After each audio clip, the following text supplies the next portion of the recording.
This is the Critical Conversations podcast, a KPOV special project developed to feature unique perspectives and the courage it takes to go there, challenge mundane thought, and question the norm. All right, so we're here on the KPOV Tuesday Point and Critical Conversations, talking with Dan and Tina Hohman about their experiences with Habitat for Humanity, Bend-Redmond. They purchased a home through Habitat and lived there for 18 years, almost exactly 18 years, right? And so we'll just be talking to them about their experiences with the Habitat home and how their lives have changed in the interim. So, Dan and Tina, welcome to the Point. All right, thank you so much. So, can we start out with just talking a little bit about yourselves, like your life, your family, your home, working if you're still doing that? So it's been fantastic because we're multi-generational in our home. And that's been a really neat experience that we're able to do that. So we actually adopted our grandchildren, and so they're with us. And then my parents were in kind of a tough financial position and really couldn't keep going the way they were. And so we built a small apartment for them in our home. And so we have them under our roof also, and it was really good we could do that for them. Mm-hmm. They were able to enjoy it together for almost exactly a year before my mom had a stroke, and Tina became her full-time caregiver, and so it wouldn't have been possible without having them in our home under our own roof. Yes. And so to have that, to be able to use what has come our way, the benefits of how things played out, and then to be able to share that in a multi-generational setting like that has been a real blessing for us and obviously for them also. When you say your home, you're talking about your current homes. Yes. It is. So our Habitat house was actually on the west side of Bend, which we are very grateful that we ended up on the west side of Bend because property values over there kind of skyrocketed. So we were able to sell our Habitat house and buy a house on the east side that had 3/4 of an acre, and it was a little larger. And when we moved in, it had 2 garages that my husband was very excited about because we were going to have his and hers garages, and he was going to have his big shop. But God had other plans for that. So one of those garages, it was a 650 square foot shop space, ended up being an apartment for his parents.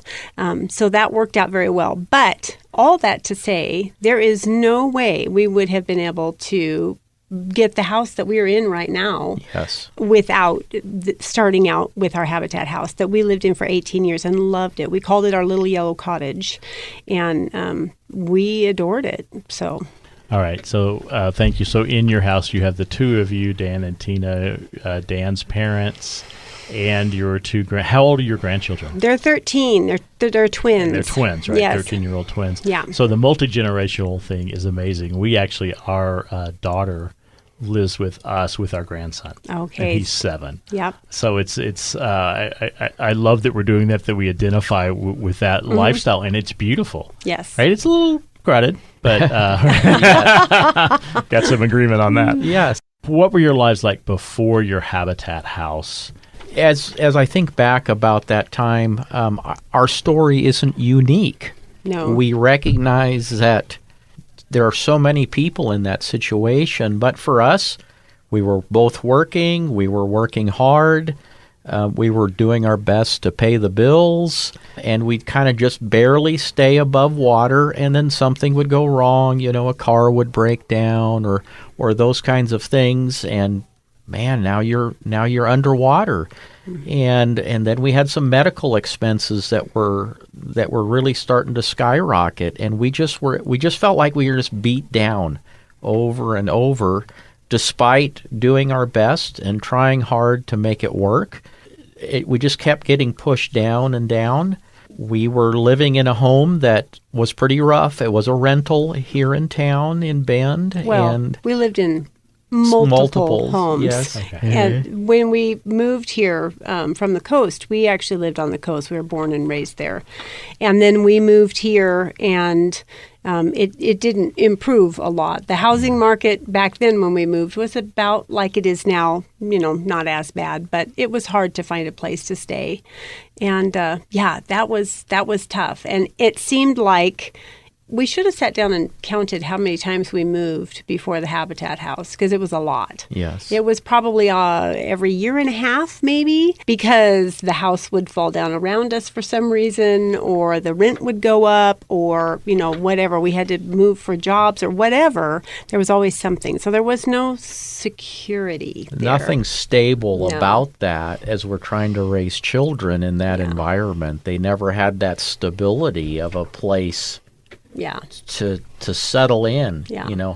The basic needs that Yeah. we really need is, food and housing.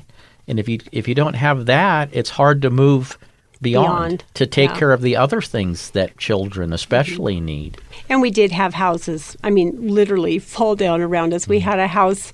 When we first moved here, we lived on Georgia Street in a lovely little neighborhood, but the house was built in the 20s. And had a lot of issues. And kind of the final straw was when the ceiling in our bedroom fell on our bed. That was that was that'll was do not it. good. That was not a good thing. Yeah, but there was a number of things. We had a hot water heater in another house that had gone bad. We had to move out of the house because it was a fire hazard. There was just one thing after another after another. There was just so many issues. So moving into a stable situation was life-changing. I can't even describe how life-changing it was. And so the time you're talking about is the 90s, right here in Bend. Okay, just want to clarify that. And I'll get back to your story, but one thing that to ask about and point out is that I think a lot of people, especially people who are more recent in Bend, I moved here in 98, think that the affordable housing issue is fairly recent. So there was a difficulty with affordable quality housing back in the 90s as well, right? Oh, absolutely. Yeah. Oh, absolutely. Yeah. We, when we moved here and we're trying to find a place to stay, we moved here for Dan's job because he had work here. And when we came, we went to house after house after house, apartment after apartment, and you would just lay your application on top of 50 other applications. And you knew there was just no way that you were going to get in. And it was because a friend of Dan's grandmother, who we were living with at the time, who I'm sure was very excited to get us out of her house, said, hey, I'm getting ready to move out of my house. Why don't you talk to my landlord? And so it was because we went in the back door, because we knew somebody who knew somebody, that we were even able to find a place. Because up until then, there was, I don't know how many applications we put in. Yeah, very a lot. discouraging. It was very discouraging. Yeah, it was hard. Yeah. So how did you get involved or learn about Habitat for Humanity? Actually, I started by volunteering for them. The volunteer program is incredible. Yeah. I just felt like we needed to give somewhere and just try to make a difference where we could. I was a painting contractor at the time, and so I was able to step in and paint some of the units for them. And wow, I just really enjoyed working with the volunteers that were there. The interaction was great. And it was actually one of the volunteers that suggested that this might be a good fit for our family. And I hadn't even really considered that. Didn't know much more about it. Didn't fully understand how it worked. But someone stepped up and said, hey, maybe you guys should apply for a home. At this time, you had children. How many children did you have? At this point, we had 2 children. Okay. Yes, we had 3 children already at this point. So, our youngest one was only about a year old when we did this. Yeah. All right, so young children. Somebody suggested that you apply for Habitat for Humanity. And did you go through a process of deciding whether you wanted to do that, and how was that? I don't remember it being a big decision. It was like, well, we might as well give it a try. There's nothing to lose. I remember it the same way, that it was this thing that, oh, well, yeah, let's try that. I mean, we've got to find something. Mm-hmm. We're just not going to make it the way we're going right now. Mm-hmm. Well, and I think at the time we were in a crisis because we at the time were renting your parents' house. They had bought a house in Sun River, but they were getting ready to move back, and we had to move, and we couldn't find anywhere to move. We literally got to the point where we thought we were going to be homeless. We really thought we were going to have to live in our car or with friends or whatever, and that's hard with 3 kids. Yes. So it was a very stressful time. So when somebody made the suggestion, hey, maybe you should try this out, we were like, oh, yeah, maybe we should, because we were desperate. Yeah, and the process was relatively painless. It wasn't difficult. It was stressful just because, once we got through the first couple of steps and realized this could really be a thing, we got kind of invested. And then, of course, it's like, oh, boy, I hope it's like wanting to win a game or something. I don't know. But it got a little stressful after that point for us. Apparently, everyone on staff at the time at Habitat knew that we were a shoo-in. They were like, oh, well, we knew you were going to get the house. As a matter of fact, we finally ended up calling. Well, did we get accepted or not? And they were like, well, of course you were accepted. Okay. So, there was never a question as to whether or not to do it, but there was a lot of stress along the way, though. Still, the process is similar to buying a house that's not through Habitat for Humanity. Is that correct? Somewhat. Okay. Yeah. The difference is probably, to buy a house, you have to make a certain amount of money. Right. And to buy a Habitat house, you also have to make a certain amount of money, but you can't make more than a certain amount of money. So there is a narrow sliver where you qualify because you have to make enough to be able to pay the mortgage because unlike a lot of people think, you do pay a mortgage with Habitat, but you also can't be able to pay a mortgage in a regular house, or what's the point? Right. So it's a bit of a narrow sliver there. It's my understanding that the mortgage rate or the payments are set at a level that's related to the income of the people that are owning the home. That's correct? That's true. And I'm not sure what it is currently. Okay. And I'm not sure I even remember exactly what the numbers were when we applied. It's been a long time ago now.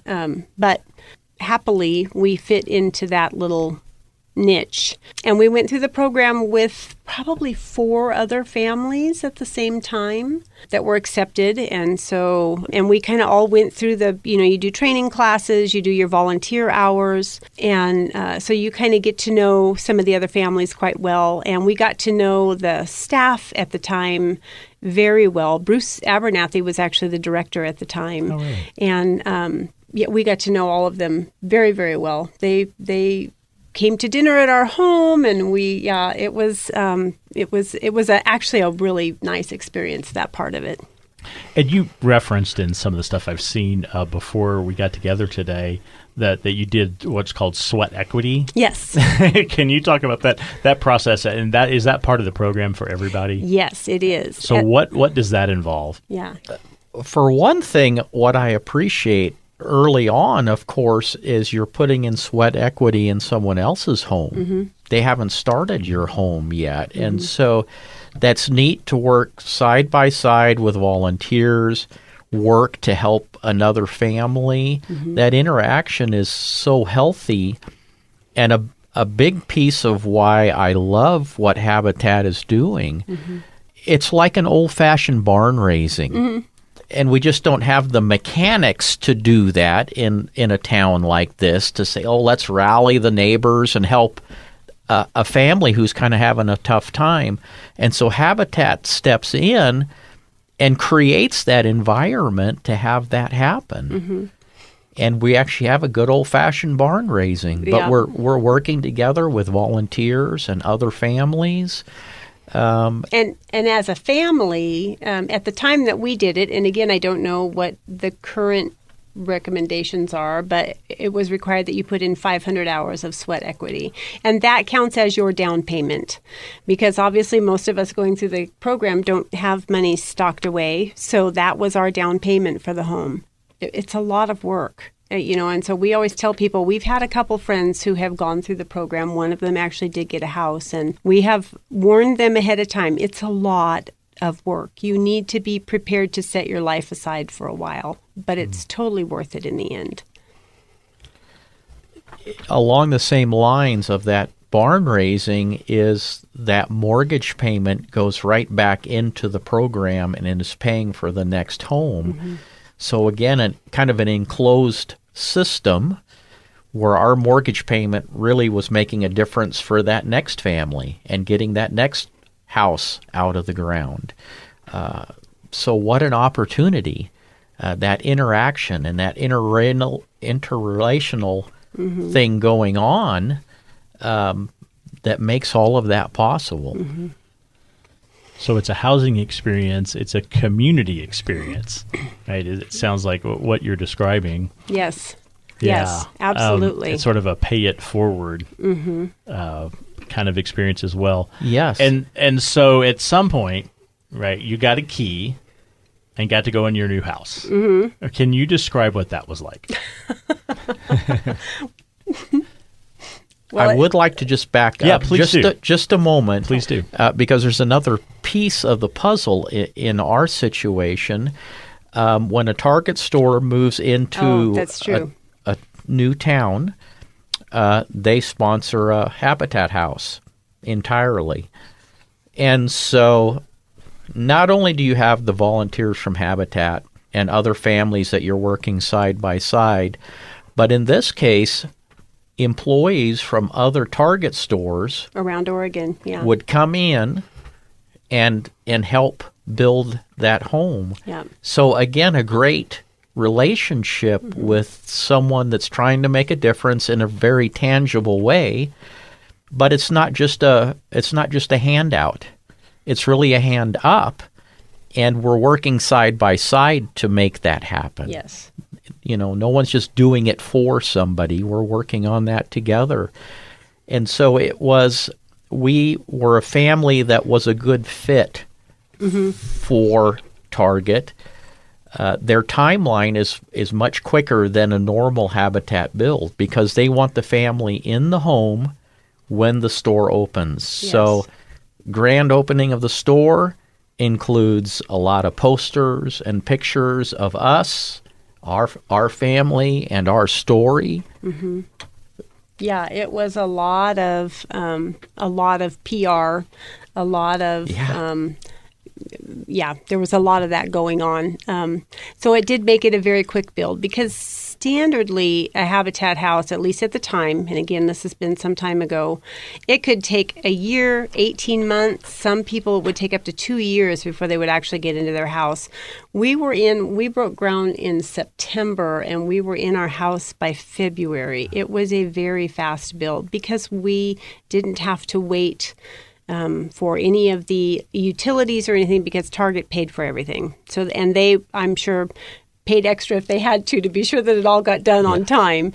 So it went very, very fast. So we were concerned about getting in our sweat equity hours, but it didn't turn out to be a problem because we quit counting it. I thought it was 1,500. Turns out it was actually 1,200 hours that we quit counting on. I don't know how many hours we ended up with when we were all said and done. But yeah, that's real work, and especially in that 5-month period, y'all were busy. We were very busy. It worked out extremely well. I was a painting contractor at the time. I was working on a job where we had to work at night because it was a commercial building. And so I would work at night and then work on our own home during the day. And we were highly motivated because at the time we were living in a friend's unfinished dome house because, as I said, we had to move out of my in-laws' house. They were in the process of building a dome house. We're in the middle of winter. It had no insulation. And it was just a shell. When we moved in, we put up very lovely and highly privatized blue tarp walls. So everybody knew everybody's business for a while we were there. And we had 3 small kids, and it was cold. we would wake up and it would be frozen inside the house sometimes. Goodness. So we were very motivated to get into the house. So we worked long, hard hours. And I remember being there after everyone else was gone, and it would just be Dan and I once the house was closed in, and we would be doing some of the finishing stuff. And Dan was having the time of his life. This was like, I don't know, getting to play all day, every day. He loved it. I, on the other hand, was miserable because I didn't understand what I was doing. I'm not good at these things. And one night we were working and it was very late.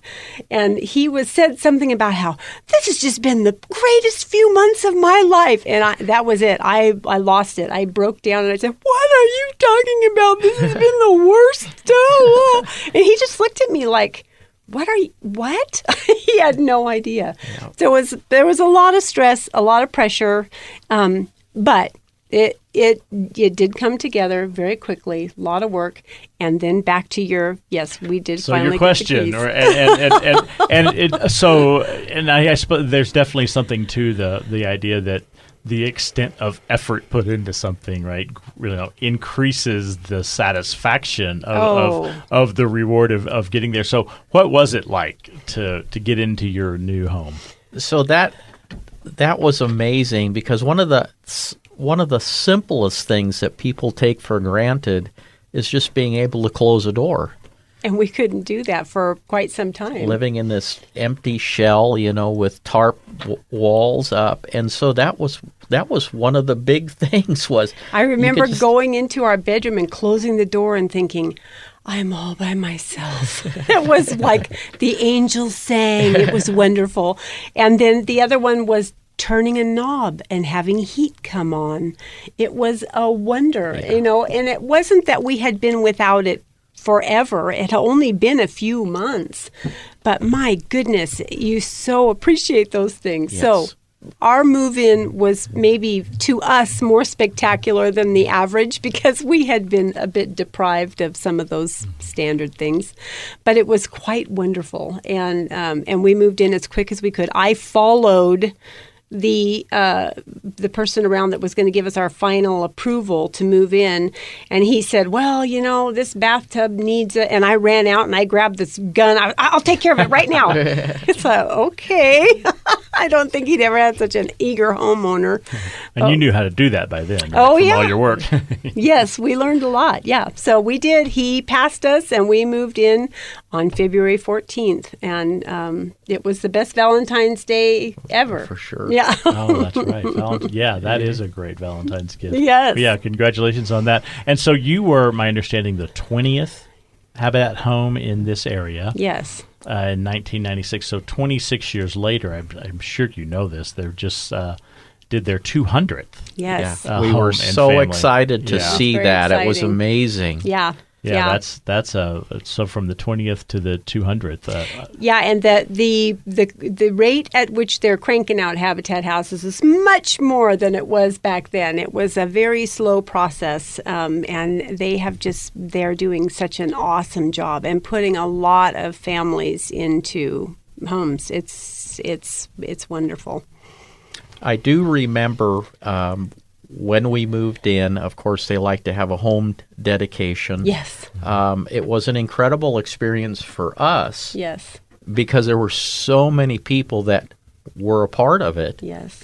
And to have them gather together like that in our home and be part of that dedication was remarkable to see how many lives really were involved in that process. Because it was a lot of our friends and family, but then beyond that, there were just so many volunteers that were, I don't remember how many people ended up coming to the dedication, but it was a lot of people event. In a 950 square foot house. Fortunately, it was nice, so they were inside and outside, but it was, it was a lot of people. It was quite lovely. Yes.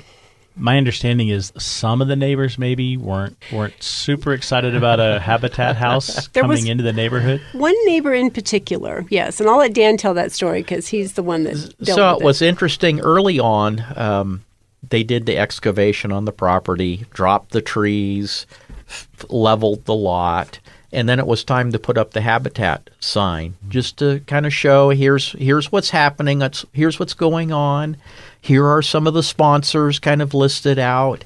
And so I was actually there, happened to be there that day to help them install that sign, and had a neighbor walk by and just threw an absolute fit. He was so angry and very vocal about it, very and detailed, vulgar, yes, about how these poor people live and what that's going to do to his neighborhood and what the kids would be like. And of course, he had no idea that I was the homeowner. He just assumed I was, on staff or one of the volunteers. And he was very crude about what he thought we were going to do as a family living there. And because you explained to him that you were the homeowner, thinking maybe he would back down a little bit, but he didn't. He just got up in your face and you keep your blank and kids in your own yard, and he was very angry. So it was. I felt like an ambassador at that point for Habitat, and thought, well, could I change this for him? And so he would walk daily past the house. That was his exercise. And each day I would try to interact with him, at least a pleasant greeting. And I was very consistent about that. And we got to talk more and more. And in the end, I think he welcomed us. He did. It took time. Oh, yeah. But he did eventually. He complimented us. He complimented us on our yard and how well-behaved our children were. And I think at least that one person, maybe we changed their perception a little bit on what Habitat is all about, because he was not a happy camper when it came to, Yes. It's very important for us to communicate that difference between... Because I think too often the standard feeling is that the Habitat is just giving people houses, and why are we doing that? That doesn't seem. Why isn't everyone getting a house? And so it's very important for us to change that perspective and really do some educating about the process. And we're paying a mortgage just like everyone else has to pay a mortgage, and we had to work for that, and that's how our down payment worked. And so that saying that it's really a hand up, it's not a hand out, it's such a simple phrase, but it really encapsulates what's happening. No one's just giving you something. It's a partnership, and that's so important. And there's not enough of that in today's world, that working together to make something happen. Well, go ahead. I was just going to say, it's a partnership that went well beyond just the build of the house as well. A year after we moved into the house, I had a rather catastrophic health event, and we weren't sure I was going to make it through. I had a heart issue. And at the time, it meant Dan had to take quite a bit of time off of work. There was a lot of medical bills. There was, in the past, that would mean, okay, we got to find somewhere else to live because we're not going to be able to meet our rent. And yet Habitat just came around us and they said, you're not going to lose your home. It's going to be okay. We're going to give you some grace. And they did. And we kept up with our payments. But I think some of them were late. Yeah, they weren't always on time. They weren't on time for those first few months because it was very difficult. And it was beautiful to have that support and that comfort of knowing I have people that are pulling for me. Yes. These people aren't just like, okay, you're 2 minutes late and you're out the door. It was, again, I use this so often, but it's true. It was life-changing for us to absolutely have that security of knowing this is our home and we don't have to leave. Even if things don't go exactly right, someone is going to work with us and we're going to continue to make it through. And I so appreciated that about the Habitat staff and the whole mission that they have is not just build a house, get them in, and you're done. It is definitely it's a lifetime partnership. I wonder, Tina, if the peace of mind you had around your home situation improved your healing. Oh, absolutely. You improved your health outcome, yeah. Absolutely, without a doubt. As a matter of fact, Dan and I talked about this and have said this many times as we've spoke about Habitat, but we had totally lost all hope in any kind of future. We'd quit dreaming, we'd quit planning, for the future. And once we ended up in our home, we started dreaming and planning and hoping again. And that's that peace of mind is a huge part of that healing. And it's not just we had many things that we went through as a family. And knowing that you have one less major stressor, do I have a place to live? Am I going to be kicked out of my home? Not having to deal with that meant that we had the energy to be able to deal with some of other things that life threw at us with a better mindset, I think, and more confidence and a lot more peace than we probably would have had otherwise. Your story, both of you, with the neighbor who was unhappy, to me is also another whole story about deciding to become a peacemaker and ambassador. It would have been easy maybe to have become resentful and maybe just sort of been kind of grumbly. Is that a life commitment of yours? Because it sounds like you stepped into that I wouldn't say necessarily easily, but that felt like a thing that was just natural to you. It's hard to think back exactly where I was emotionally or mentally, but that idea of this working together on something really resonated with me. And so the working together, to be able to communicate that and educate people on the benefits of doing that, it felt very comfortable, and I so firmly believed in it that it wasn't an artificial rah kind of thing. It really, I honestly believe it, and I believe it to this day. We're not going to make it on our own. None of us are. We have to figure out how to work together and solve these things together. And, housing is a big piece of that. No one person is going to step up and solve this problem. We're going to work on it together. So Habitat for Humanity as a community organization, which I had not seen before, you talk about it as you called it your little yellow cottage. And it was just a cute little, we tried to make it cute, and I garden, so we had a nice garden, and we felt like, because when we moved in, the neighborhood was less than desirable, we'll just put it that way. There was some drug activity around the corner. There was a lot of things that were not great. So we felt like, we're going to try to raise the neighborhood up a little bit with our place and see how it goes. And I think we did. I think that we, we had our little yellow cottage and we made it cute, and we invited people. We had lots of visitors. So many people came in and out of that little house. It was amazing. We actually there was a delegates from Africa. Boy, you're going to have to, I don't know if I can get this right or not. Anyway, they came to study Habitat for Humanity. Oh, wow. And these wonderful women, I think they were from Uganda and a couple of other countries, and I can't remember off the top of my head now. It's been a long time ago. But they came through our home, and it was so fun. We had so many people through that house, just trying to share what we had been given. We feel like we were so blessed, and we wanted to bless other people. And we really did try to do that. So yeah, I think that we kind of brought the neighborhood up a little bit. And of course, it didn't hurt that not many years later, housing prices started going up and the West Side was very desirable. So, right.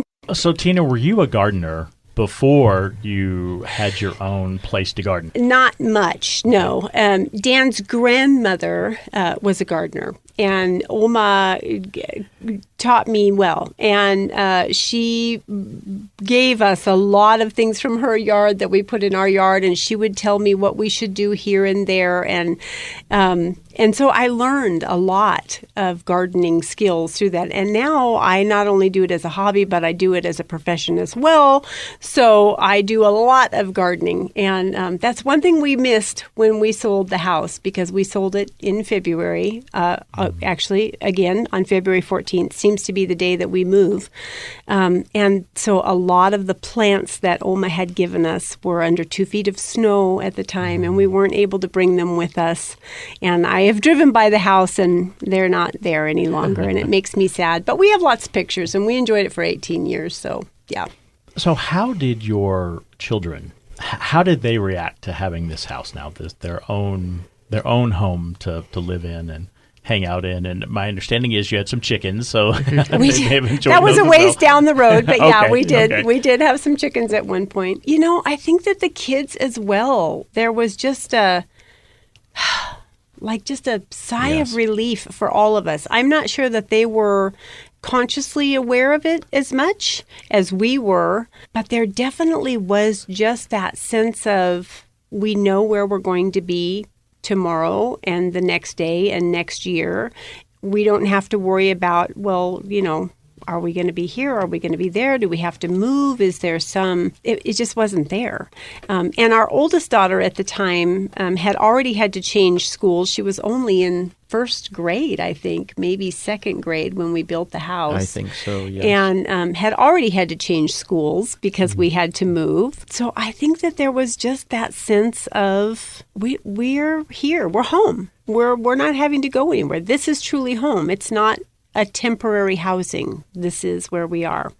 And I think it did make a difference for them. Maybe fast forwarding a little bit, one day, I guess you made the decision to sell that home. I'm wondering, two pieces to that. One, what made you decide to move on? And the other question to bring out the point that I'm not sure a lot of people understand, that when you buy a home through Habitat, it's your home, right, that you can sell at some point. Yes. So can you talk a little bit about that? Yeah, so first of all, just kind of the logistics of how that worked for us, at least, is that Habitat holds the first right of refusal on the home. So it's not that we just can sell at any point. They want to make – their intent is that it stays within affordable housing environment. They don't really want to lose those houses outside of their whole mission. And so that's part of the thing. It's a 20-year mortgage, typically, or it was at least in our case.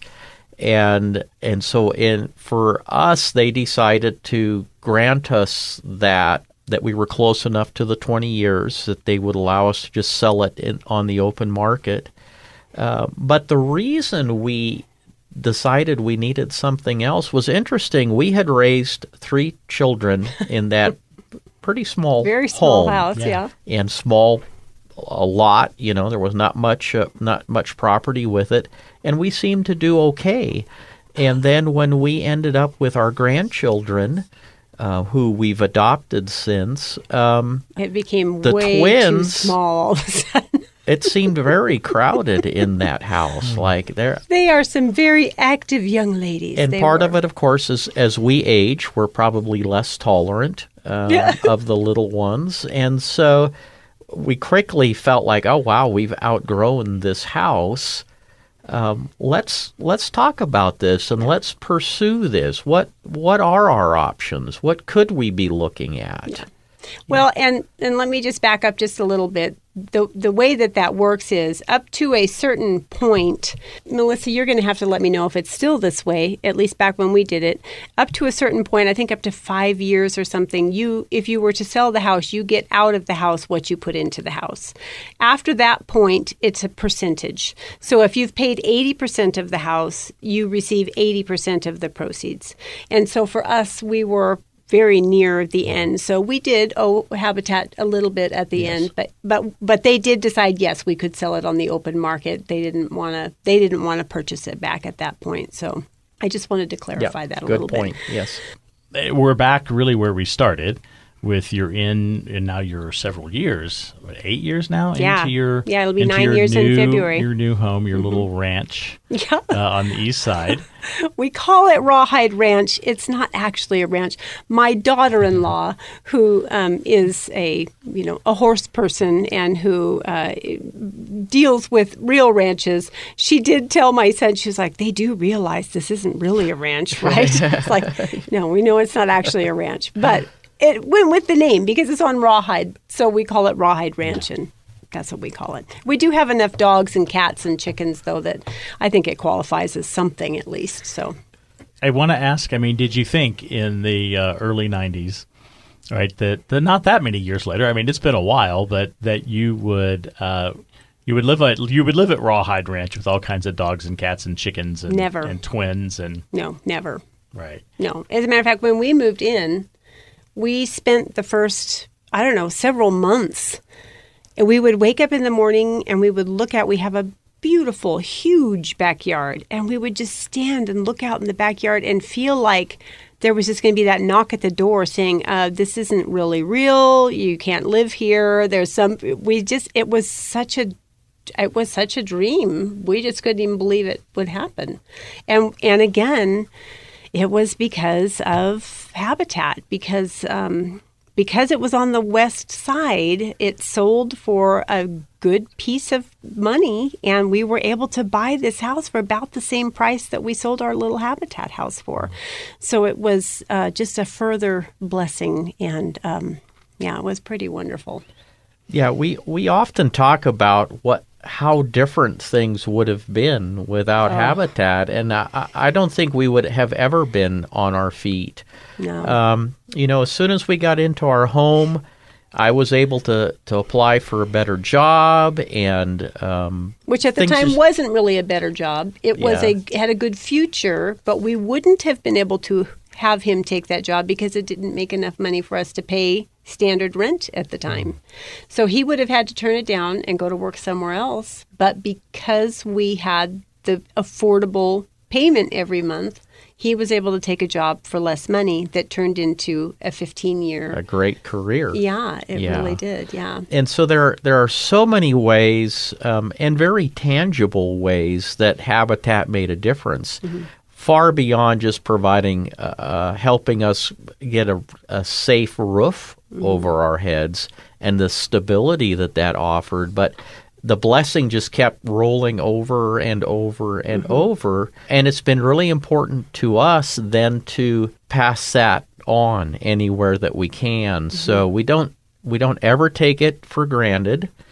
We don't forget how we got where we are today. And it's very important to us that we share that home in a lot of different ways, with a lot of friends and people staying over and enjoying the property. And of course, we talked about multi-generational living there and how that was possible and wouldn't have been otherwise. Mm-hmm. So it has continued to bless us. And not just us, but our family members and so the blessing from Habitat has definitely, there's been a ripple effect for sure. Mm-hmm. Yeah, so affordable housing is not just about a house you can afford, right? It's about opening up all kinds of other possibilities in people's lives. Oh, yeah, that's great for sure. Yeah. All right, and so I want to thank you so much for coming. Is there anything else you'd like to say before we wrap up? Well, just to say how much we appreciate that you're doing this and giving us this opportunity to share that story and maybe do a little bit of educating and maybe making a little bit of difference in where we can, and just giving us a voice is so important. Yeah. Yeah, we appreciate it. We appreciate you so much. For coming here today, but also for what you've done in the community with the blessings I know you've bestowed on a lot of different people. So very powerful, really, really a treat to meet you and get a chance to talk to you. Thank you. Thank you. You've been listening to a KPOV Critical Conversation. To hear more engaging interviews on important topics, please visit kpov.org/criticalconversations.